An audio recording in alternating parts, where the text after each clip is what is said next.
மோடி ராஜினாமா செய்ய வேண்டும். சமையல் எரிவாயு தட்டுப்பாடு. மீண்டும் ஒர்க் ஃப்ரம் ஹோம் மோடுக்கு திரும்புகிறதா இந்தியா? மிகப்பெரிய அளவுல போர் பதற்றங்கள் நிலவி கொண்டிருக்கிறது. Israel, America, Iran. இந்தியா என்ன செய்ய போகிறது? அமெரிக்காவுக்கு ஆதரவாக நிற்கிறதுனால ரஷ்யா மீண்டும் க்ரூட் ஆயில் பிரைஸை உயர்த்தி இருக்கிறாங்க. 30 நாளைக்கு இந்தியா ரஷ்யா கிட்ட ஆயில் வாங்கலாம் அப்படின்னு அனுமதி கொடுத்திருக்கிறது. மோடியினுடைய மௌனம் என்ன சொல்லுகிறது? ட்ரம்பை எதிர்நோக்கி கேள்வி கேட்க முடியாம, இல்ல சுதந்திரமாக செயல்பட முடியாம மோடி தள்ளாடுகிறாரா? மோடி பதவி விலக வேண்டும் அப்படின்னு எதிர்க்கட்சிகள் இப்ப கோரிக்கை வைக்க ஆரம்பிச்சிருக்கிறாங்க. அது மட்டும் இல்ல, மோடி வசமாக சிக்கி இருக்கிறார். அவரை பற்றிய உண்மைகள் வெளியே வந்துச்சுன்னா அவருடைய அரசியல் வாழ்வே காணாமல் போய்விடும் அப்படின்னு சுப்பிரமணிய சுவாமி அவர்களும் எச்சரிக்கை விடுத்திருக்கிறாரு. இதை பற்றி ஒரு விரிவான செய்தி தான் இந்த வீடியோல நம்ம பார்க்க போறோம். கோபாசை நண்பர்களுக்கு வணக்கம். வீடியோக்குள்ள போறதுக்கு முன்னாடி சேனலை மறக்காம சப்ஸ்கிரைப் பண்ணிருங்க. இந்த வீடியோவை லைக் பண்ணிட்டு உங்கள் கருத்துக்களை மறக்காம கமெண்ட் செக்ஷன்ல பதிவிட்டுருங்க. ஒரு வாரத்திற்கு மட்டும்தான் இந்தியா முழுக்க கமர்ஷியலாக பயன்படுத்தக்கூடிய சமையல் எரிவாயு ஸ்டாக் இருக்கும். அந்த ஒரு வாரத்திற்கு அதுக்கப்புறம் பார்த்தீங்கன்னா வீட்டு உபயோகத்துக்கு பயன்படுத்தக்கூடிய சமையல் எரிவாயுமே மிகப்பெரிய அளவில் தட்டுப்பாடு நிலவக்கூடிய அபாயம் இருக்கிறது அப்படின்னு மறைமுகமான எச்சரிக்கைகளை இன்றைக்கு இந்த பெட்ரோலிய நிறுவனங்கள் விடுத்திருக்கிறாங்க. இன்றைக்கு இந்தியாவில் மிகப்பெரிய அளவில் தட்டுப்பாடு நிலவ தொடங்கி இருக்கு அப்படின்னே சொல்லலாம். கோயம்புத்தூர்ல இருந்து மகாராஷ்டிராவில இருந்து பெங்களூரு வரைக்கும் மிகப்பெரிய உணவகங்கள் தங்களுடைய மெனுக்களை குறைக்க ஆரம்பிச்சிருக்கிறாங்க. சில இடங்கள்ல ஹோட்டல்ஸ் லீவே விட தொடங்கிட்டாங்க. அது மட்டும் இல்லாம வீட்டு உபயோகத்துக்கு பயன்படுத்தக்கூடிய அந்த சமையல் எரிவாயு சிலிண்டர் 21 நாட்களுக்குள்ளாக புக் பண்ணலாம் அப்படின்னு இருந்ததை 25 நாட்களாக அதிகரித்து வச்சிருக்கிறது இந்த ஒன்றிய பாஜக அரசு. இந்த சமையல் எரிவாயு தட்டுப்பாட்டை எப்படி நிர்வகிக்க போகிறது மோடி அரசு அப்படிங்கிற ஒரு மிகப்பெரிய கேள்வி வந்திருக்கிறது.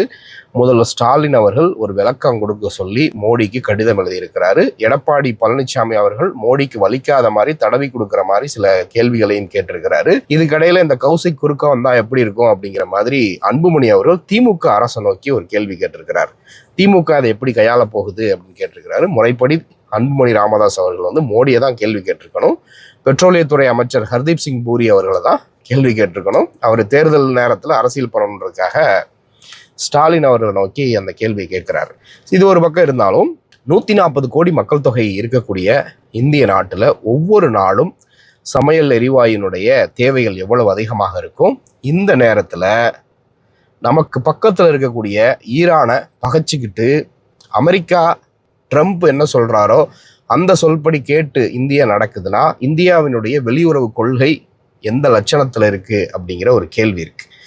ஈரான் அரசனோடு ஒப்பந்தம் இருந்துச்சு. ஈரான் கிட்ட இருந்தும் நம்ம க்ரூட் ஆயில் பர்ச்சேஸ் பண்ணிட்டு இருந்தோம்.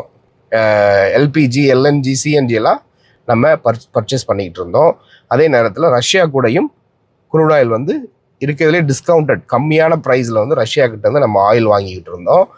ட்ரம்ப் எச்சரிக்கை விடுத்தார். நீங்கள் ஈரானோடு உறவு வச்சுக்க கூடாது, ரஷ்யாவோடு உறவு வச்சுக்க கூடாது, ரஷ்யாவினுடைய ஆயிலை வாங்கக்கூடாது, ஈரானுடைய ஆயிலையும் வாங்கக்கூடாது அப்படின்னு எச்சரிக்கை விடுத்தார். உடனே மோடி அவர்களும் ஓகே சார் அந்த பெல்ட்டி அடிச்சுட்டு நாங்கள் வாங்க மாட்டோம் அப்படின்னு சொல்லிட்டு ஒட்டுமொத்தமாக அவர்களோடு இருந்த உறவுகளை ஒட்டுமொத்தமாக ஸ்டாப் பண்ணுறார். இப்போ இஸ்ரேல் ஈரான் இடையே இருக்கக்கூடிய போர் இது அமெரிக்காவும் சேர்ந்து நடத்தது. இஸ்ரேலுக்கும் அமெரிக்காவுக்கும் ஏதாவது ஒரு வகையில் பாதிப்பு ஏற்படுமா அப்படின்னு பார்த்தீங்கன்னா எந்த வகையிலும் பெரிய அளவுக்கு பாதிப்புகள், அந்த போர்னால் நிலவக்கூடிய பாதிப்புகளை தாண்டி வேற எந்த பாதிப்புகளும் ஏற்பட போறது இல்லை.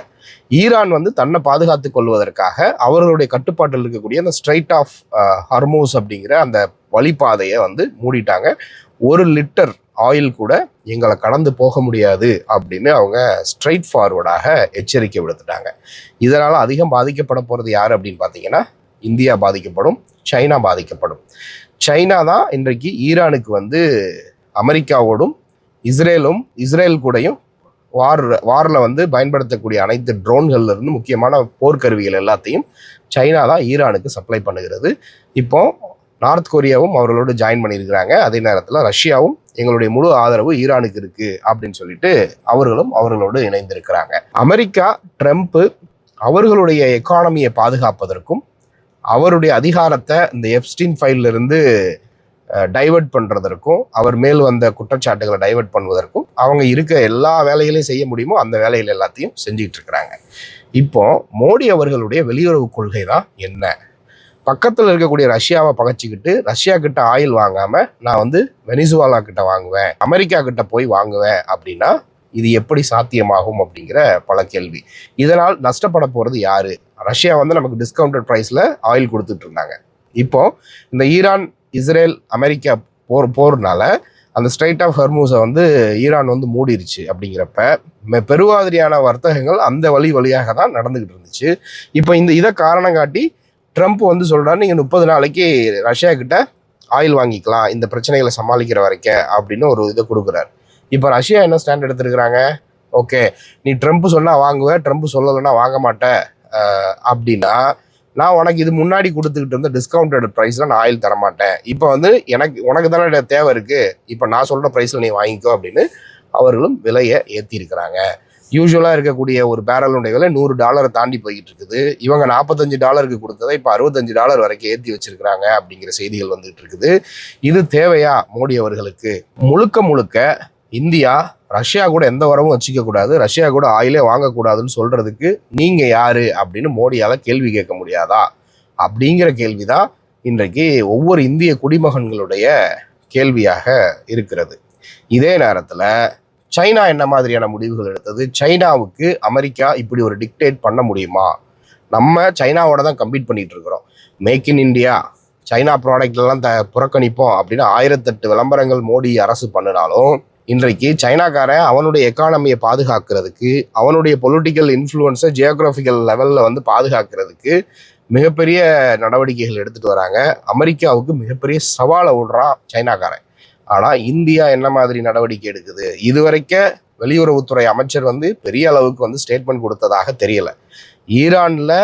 ஈரானுடைய இராணுவ வீரர்கள் இந்தியாவில் பயிற்சி பெற்றுட்டு நாடு திரும்புகிறப்ப ஸ்ரீலங்கன் போர்ட்டு கிட்டக்க அமெரிக்க நீர்மூழ்கி கப்பல் மூலமாக ஏவப்பட்ட ஏவுகணையில் அந்த கப்பலில் தாக்கப்படுகிறது. அந்த கப்பலில் இருந்த 100க்கும் மேற்பட்ட இராணுவ வீரர்கள் வந்து இறந்து போகிறாங்க. இதுக்கு இந்தியா வந்து மிகப்பெரிய கண்டனத்தை வந்து தெரிவிச்சிருக்கணும், ஆனால் தெரிவிக்கவே இல்லை. ஈரானுடைய உச்சபட்ச தலைவர் கமினேனி இறந்ததுக்கும் 5 நாள் கழித்து வருத்தம் தெரிவிக்கிறாங்க மோடி அரசாங்கம். இது என்ன மாதிரியான நடவடிக்கை? மோடி அவர்கள் பிஜேபி இந்த என்டிஏ கூட்டணி அரசாங்கம் இன்றைக்கு ஆட்சியில இருக்கலாம், ஆனா இவர்கள் தான் என்றைக்குமே ஆட்சியில இருக்க போறாங்க அப்படின்னு கிடையாது. இவர்கள் ஆட்சியில தான் இருக்கிறாங்களே தவிர இந்தியா அப்படிங்கிற நாடு வந்து அது வந்து தனி. ஸோ இந்திய நாட்டை நீங்க உங்களுடைய சுயலாபத்துக்காக காம்ப்ரமைஸ் பண்றீங்களா அப்படிங்கிற ஒரு கேள்வி. இப்போ அந்த ஸ்ட்ரைட் ஆஃப் ஹர்மூஸ் அடைச்சதுனால மிகப்பெரிய அளவுல இந்தியாவிலிருந்து ஏற்றுமதி செய்யக்கூடிய ஆயில் ப்ராடக்ட்ல இருந்து, பாஸ்மதி ரைஸ்ல இருந்து இன்னும் பல்வேறு விதமான பொருட்கள் வந்து கல்ஃப் கண்ட்ரீஸுக்கு போகக்கூடியது தடைபட்டு நிற்கிது. மிகப்பெரிய அளவில் கப்பல்கள் எல்லாம் கடல்லையே தேங்கி நிற்கிது. இப்போ அதுக்கெல்லாம் ஏதாவது ஒன்று ஆச்சுன்னா மோடி அரசு என்ன செய்யும்? மோடி வந்து இந்த இழப்பீடுகளுக்கெல்லாம் இழப்பீடு கொடுப்பாங்களா, காம்பன்சேட் பண்ணுவாங்களா அப்படிங்கிற மிகப்பெரிய கேள்வி இருக்கு. ஆனால் இப்போ வரைக்கும் மோடி அமைதியாக தான் இருக்கிறாரு. மோடி ஆட்சிக்கு வந்ததுக்கு பின்பு இந்த வெளியுறவு கொள்கை அப்படிங்கிறது எங்கே போச்சு அப்படிங்கிற ஒரு மிகப்பெரிய கேள்வி இருக்கு. ஆனால் அந்த கேள்விக்கு அவர்கள் பதில் சொல்லவும் இல்லை அப்படிங்கிறத பார்க்குறோம். டாலருக்கு நிகரான இந்திய ரூபாயுடைய மதிப்பு வீழ்ச்சி அடைஞ்சிக்கிட்டே இருக்கிறது. 92 ரூபாயை தாண்டி போய்கிட்டு இருக்குது. ஒரு புறம் தங்கத்தினுடைய விலை எகிரிக்கிட்டு இருக்கு. இன்றைக்கு இந்த strait of Hormuz, Israel, Iran, America இவர்களோடு நடந்துகிட்டு இருக்கக்கூடிய இந்த வாரனால இந்தியாவுக்கு இறக்குமதி செய்யக்கூடிய பல்வேறு விதமான பொருட்கள் வந்து தடைபடும். ஏற்றுமதி செய்யக்கூடிய பொருட்களும் தேங்கி நிற்கும். அப்படின்னா எப்படி சமாளிக்க போகிறாங்க? இது வெறுமனே சமையல் எரிவாயு மட்டும் இல்லை, அதிகபட்சமாக ஒரு மாதத்திற்கு தேவையான ஸ்டாக் வந்து ஃபியூலில் இருக்குது. டீசலாக இருக்கட்டும், பெட்ரோலாக இருக்கட்டும், ஏவியேஷனுக்குரிய பெட்ரோலாக இருக்கட்டும். இப்போ ஒருவேளை இது எல்லாத்துக்குமே தட்டுப்பாடு ஏற்பட்டுச்சு அப்படின்னா இந்தியாவினுடைய நிலைமை என்ன ஆக போகிறது? மீண்டும் ஒரு லாக்டவுன் மாதிரியான சுச்சுவேஷன் வந்துச்சுன்னா இந்தியாவினுடைய வளர்ச்சி என்னவாகும்? இதெல்லாம் வந்து ஒரே நாளில் வெளியில் வந்து வெளிப்பட போகிறது கிடையாது. அடுத்தடுத்து நிகழும். சிறு குறு விவசாயிகள் பாதிக்கப்படுவாங்க, தொழிலாளர்கள் பாதிக்கப்படுவாங்க, நார்மலாக வேலைக்கு போகக்கூடியவங்க பாதிக்கப்படுவாங்க, கம்பெனிஸ் வந்து லீவ் விடுவாங்க. கம்பெனி லீவ் விட்டாங்க அப்படின்னா நாங்கள் சம்பளம் தரமாட்டோம் அப்படின்னு சொல்லுவோம். அப்போ சாமானிய மக்கள் என்ன செய்ய போகிறார்கள் அப்படின்னு மிகப்பெரிய கவலை இருக்குது. ஆனால் இதே நேரத்தில் அம்பானி, அதானி போன்றவர்கள் சொந்தமாக ரிஃபைனரி வச்சிருக்கிறாங்க. அவர்கள் கொஞ்சம் கூட நஷ்டமே படாமல் மிகப்பெரிய அளவில் அவர்களுக்கு சலுகைகளும் இந்த அரசு கொடுக்கும். ஏற்றுமதி பண்ணுவாங்க, இறக்குமதி பண்ணுவாங்க, ஸ்பெஷல் ரூட் மூலமாக இறக்குமதி பண்ணுவாங்க, சம்பாரிச்சிட்டு போவாங்க. ஆனால் சாமானிய மக்கள் தான் மிகப்பெரிய அளவில் கஷ்டப்பட போகிறாங்க. ஆனால் மோடி அரசு இதை குறித்து ஏதாவது செய்யுமா? எப்படி கோவிட் காலகட்டத்தில் லாக்டவுனில் எப்படி பண்ணாங்களோ, ஜிஎஸ்டி அமல்படுத்தின விதமாக இருக்கட்டும், அதுக்கப்புறம் இந்த டிமானிட்டைசேஷன் பண்ண விதமாக இருக்கட்டும், அந்த மாதிரி 140 கோடி மக்கள் தொகையில் சாமானிய மக்கள் தான் பாதிக்கப்பட போகிறாங்களே தவிர அந்த 1% பீப்புள் திரும்பவும் ஜாலியாக ஏகபோகமாக தான் வாழ போகிறாங்க அப்படிங்கிறதுல மாற்றுக்கிறது இல்லை. இன்றைக்கு எதிர்க்கட்சிகள் மோடி அவர்கள் ராஜினாமா பண்ணணும்னு கோரிக்கை வச்சிருக்கிறாங்க. தொடர்ந்து பார்ப்போம் என்ன நடக்குதுன்னு. இதை குறித்து நீங்கள் என்ன நினைக்கிறீங்கன்றதை மறக்காமல் கமெண்ட்டில் சொல்லுங்கள். நன்றி.